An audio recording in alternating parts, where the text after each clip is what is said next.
I was in an accident and sliced my leg open. I was transported to the hospital by ambulance.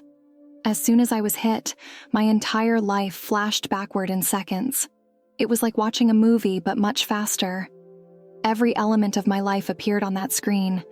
I was thinking of all the people I cared about, and sorry if I had been nasty to anyone. Time appeared to slow down, as if it had almost stopped. I thought I was going to die, and I questioned God how I could die when I hadn't had a single joyful memory. I was abused as a youngster, but I will spare you the specifics. But it was a bad childhood. I was so irritated that I couldn't recall a pleasant recollection. I felt unloved and undesired. I spent 4 hours in the waiting room, bleeding. By the time my father threw apart the curtain and summoned a nurse, I was drenched in blood from head to foot. My kneecap was hanging out, and I required surgery right now. I received x-rays and then went into surgery, where I was given gas to sedate me. I was scared that anything might happen while I was beneath. I remembered my grandfather waking up after surgery once, and that has always resonated with me. I gulped in as much gas as I could since I didn't want to be awake throughout operation. I never lost consciousness. I started to stress out. I was shouting and tossing myself about, but I wasn't moving or yelling loudly. I was repeating, "I am still awake." Then I realized I was on the ceiling, utterly serene and tranquil. I puzzled why I could see the ceiling so clearly and close up. I felt weightless and almost bounced from the ceiling to the floor. I heard and felt a very high-pitched noise. It hurt to hear, and I wanted to escape the location. As soon as I communicated my uneasiness, bang. I was in a completely black space. It was blacker than black and entirely void. I've always been afraid of the dark, and I feared something might harm me. I attempted to feel my body, but I didn't have one. I assumed I was dreaming, and I had no idea why I couldn't feel my body. I pondered what I looked like because I didn't have a body. I attempted to touch myself with my hands, or what I saw as hands, but I passed right through myself. I was wondering where the light was and where my father was. I disliked being in the dark and wanted to find a light switch or something. Surprisingly, I never saw or sensed danger during my trip, but I was uneasy and worried about my father and where the light was. Suddenly, I noticed a pinprick of light far away. The light flashed directly at me. I was an abused youngster who was often struck. Therefore, I was terrified the light might strike me in the face. I moved out of the way for fear of getting struck. When I turned around, I saw a wonderful, colorful light. There were gold, white, and pink, and the hues blended together in the same way as a diamond shines. It looked to be alive and inviting me in. I placed my hand in first, and it felt amazing. The intellect cannot explain in words the sensations of enormous love. I brought the remainder of what I perceived to be my body into the light, and I fell in love. I became one with the light and was instantly embraced so close and tight. It felt as if someone was hugging me. I was thinking I never wanted to leave the light because I assumed the sensation would pass. I never went back into the darkness. I let my barriers down for the first time in my life. I let myself become lost in the experience. I danced and whirled in the light. I was overjoyed to have felt wonderful for the first time in my life. I wondered what I looked like because I couldn't see or feel myself previously. I had a -degree vision of myself. I looked the same as I usually did. I could only see myself from the shoulders up. I figured, oh well, I looked the same. I observed 2 white lights coming from afar in the shape of humans. I suspected that the medication was impairing my vision. I kept blinking to check whether it was just me seeing things like this. I never saw any detail. They stayed as white light entities. They approached me, and I said that I couldn't see them clearly. I inquired if they knew where my father was. They pointed and informed me telepathically, at the end of the light. I requested if they could accompany me because I couldn't see clearly. After all, I was involved in an accident. They agreed, and we slowly approached the end of the light. I was nearly inching my way since I had no idea what was on the other side. When I reached the end of the light, I inquired what was on the other side, and they told me I had to walk inside to find out. I was scared that if I entered, the sense of love and embraces would go. I trusted the two white light creatures to just enter what felt like a gateway. The light was so intense that you couldn't see through or into it. I mean, the light didn't bother my eyes at all. I simply couldn't see through it to the other side. When I crossed through, I was now witnessing myself having this experience. I had 3 separate viewpoints on myself and a 360-degree vision of everything. I felt myself soaring toward the vast barrier of clouds. I walked up into it and arrived at what I can only describe as a light-filled realm. Everything was bright and sparkly, like diamonds. Everything was alive with light and brightness. The trees, as well as all living plants and flowers, were in perfect condition. There were no decaying leaves or twigs on the trees or shrubs. Everything was spotless and perfect. I strolled for what seemed like a long time along this road or street, admiring how lovely everything was. I reached a sort of crossroads. To my left was a structure composed of translucent, crystal-like material. The structures appeared to sink into the earth and emerge at the coldest angles. I recall thinking, "Whoa, that is so cool." I noticed clear crystal walls or foundations. Names were inscribed on them in various colors. They were English names, which I could read. I can't recall the names anymore, but I remember telling myself that I needed to remember this. I could see 2 women approaching me. I was afraid to talk to anyone. I had no idea where I was or where I was authorized to walk, so I tried to hide behind a tree to avoid being noticed. As they approached, I moved as near to the tree as possible before entering it. I was thrilled about this. I said, "Oh, whoa, I always thought I could do this." I watched the 2 women go by as if they didn't see me. It looked like I had been standing in this tree for quite some time. I was so glad to be there. I believed the colors inside the tree matched the colors with which I was created. I heard a fun male voice ask me, "Are you going to stay in the tree the whole time?" I laughed and responded, "Oh no, I didn't think I could go anywhere else." The voice continued, "This is your home, and you can go anywhere you want." I asked, "Really?" He answered, "Yes." I began walking this path street while performing gymnastics. I've loved gymnastics since I was a child. I was doing them flawlessly. I've never done anything flawlessly. It appeared like I had my eyes closed and was simply following someone performing all of these gymnastics. I recall entering inside what I would consider an office or room. The vista was breathtakingly stunning. It was earth, lovely in all her splendor. The water was a rich blue. It was fantastic. There was a wall or window from floor to ceiling, similar to the material used in the other structure. It could have even been the same structure. I didn't pay attention since I was too busy dancing and practicing gymnastics. The space around Earth was just what it is now, dark. It was the only time I noticed anything black up there. I was just looking out the see-through wall at Earth. I was reflecting on all I had been through up until that point in my life. I was thinking about the horrific things I had been through. Growing up, I kept thinking the same thing. Why wouldn't God protect me from being abused? Didn't I love him enough that he might help me like the people in the Bible? I wondered why he didn't stand up for me. I didn't believe anyone appreciated or loved me in this world. This time, as I was thinking about them to myself like I had so many times before, I received responses. It was a masculine voice. His voice was comforting.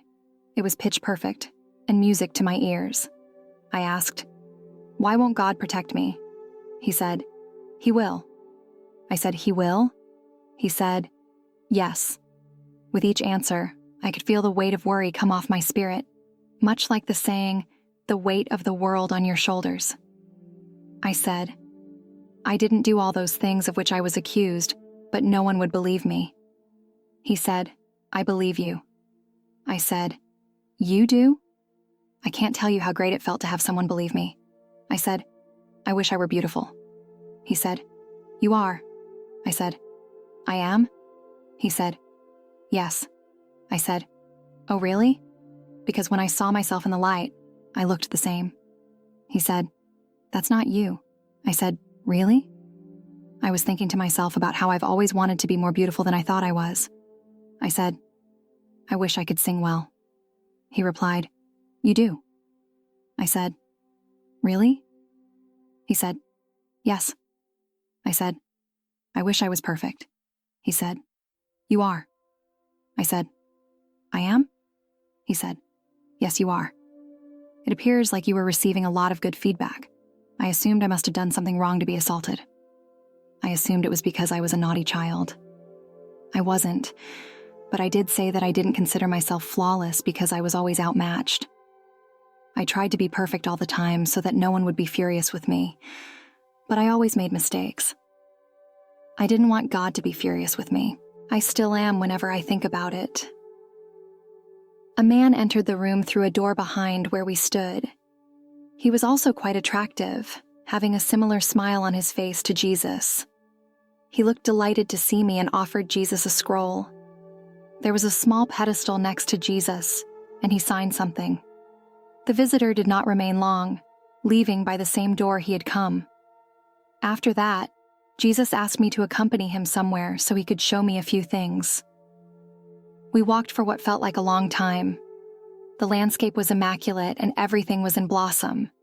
It was a wonderful spot beyond description. I recall traveling down this path street with Jesus and coming to a home, or half of one. I saw a sign that the house had a body of water. Jesus called it a reflecting pond. I was excited to see it, and went ahead of Jesus to have a closer look. When I turned back to see where Jesus was, he was watching me in all my joy, his eyes wide and full of love for me, and his smile was as huge as it could be. I waited for him to get closer, and he said, "This is your house." I was like, "Really? This is my house?" It was wonderful, and I liked it before I ever saw it. We entered the home, and I wanted to walk to the reflection pond. I couldn't believe that was my house. It was perfect. Jesus had something extra to show me before we departed to return to Earth. We departed and strolled for a little period together. I don't know where we went since I was looking at Jesus the entire time. I recall Jesus being eager to show me something. I was excited to find out what it was. I mean, he recently handed me a home. My grandmother was the only one who ever given me anything. Jesus opened the door. When I stepped in, there were too many people to count. They were all smiling at me, even Jesus and the man in the office holding the scroll. He remarked, "All these people love you." I said, "They do?" Everyone was sparkling with the hues of heaven. They were full of love and light and overjoyed to see me. They all telepathically expressed their love and pride in me. I wanted to remain and visit with everyone. I loved them all, even though I didn't know many of them. I told Jesus, I wish I hadn't spent so much time in the tree. I could have visited with them. I regretted not talking to those two women, knowing how they all felt about me. Jesus began chuckling at the tree statement. Everyone thought it was humorous and laughed. It was so wonderful, and I will never forget it. We had to leave and return to Earth. We all said farewell.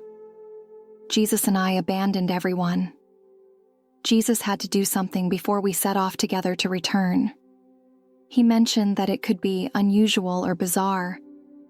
The only way to explain it is that he got into me. I could see and feel him within me. It was as if I could see through both his and my eyes at once. After that, we left our home and returned to Earth. I remember it seemed so fast, yet I knew we had driven a long distance. I saw a burst of light from behind me, and we were back in space. I felt like I was always growing, knowing where everything was and how far away the planets were from me. There appeared to be no boundaries that I could perceive or feel. I was stuck in space above the earth. I wanted to take one more glance around before returning to this nasty planet and fleshy body. I felt as if I was being held in someone's arms from the time I placed my hand in the light. I got embraced and held. I sat facing forward, nearly Indian style, with my hands clasped in my lap. I noticed I wasn't breathing but was still alive. Jesus taught me that the body, not you, needed to breathe. Then I sensed a breeze blowing directly through me. It was quite lovely. I wanted to remember it eternally. I glanced at the water on Earth and longed to see it. Then we were flying so quickly. It was wonderful. I was smiling like never before, like if I were on a roller coaster but 1,000,000 times better. There was no fear of heights or falls. It was a ride that I will never forget. We dashed down to the lake and splashed. The water was splitting like the Red Sea, although on a far smaller scale. I wasn't getting wet and was in a sphere. I thought, oh, what a shame, I'm not getting wet. I like the sensation of water on my skin. Jesus responded, your body gets wet, not you. I was little disappointed, but nothing significant. I glided across the surface of the water, smiling as we soared back to the hospital. I took one final glance around before returning to my body. I recall thinking that my body felt heavy, unclean, hot, and sweaty. I had no attachment to it at all. I was honestly a little freaked out by it. I asked, where do I go in?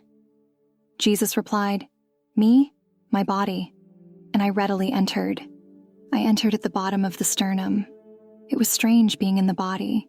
It seemed empty on the inside and thick on the outside. I didn't know what to do when I re-entered this physical body.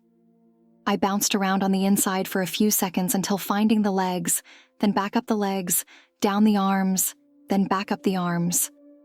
I began to hear others attempting to rouse me up. I couldn't communicate or reconnect with this body. Jesus claimed it would take only a second to reconnect with your body. Finally, I said, does anyone have a breath mint? They informed I couldn't have anything, including water. I could only have ice chips. I thought my breath was rather awful. I tried every mint, gum, and mouthwash I could recall. They were rather upset with me. I just didn't want to have foul breath when answering inquiries. I was escorted to my hospital room, where my father waited for me. I looked around for Jesus and did not see him. I expected him to stroll right through the door. I never saw him again, and I'm still hoping we'll meet again. I suppose I'll be waiting forever to see him again. The love I felt, the acceptance, and the realization of my own value have all stayed with me. I no longer dread death, and I feel a strong sense of purpose knowing that I can help others and share love. The trauma and tribulations I had as a youngster no longer define me. Instead, I am defined by the love I have felt and the assurance that I am forever loved and appreciated. I simply want people to understand that there is so much more to our life than what we see and feel in our daily lives. The love I felt in that dimension is beyond my ability to convey, but it is genuine and available to all of us. No matter what someone has been through or done in their lives, they are more loved than they can realize. And there is a purpose and beauty in everyone's life, even if we can't always perceive it from our limited viewpoint here on Earth. Thank you very much, Sarah, for sharing your deep experience with us. Your tale is very remarkable, and it brings hope and comfort to many. Thank you for listening. I hope that by sharing my experience, I will inspire others to find hope and love in their own lives, as I did.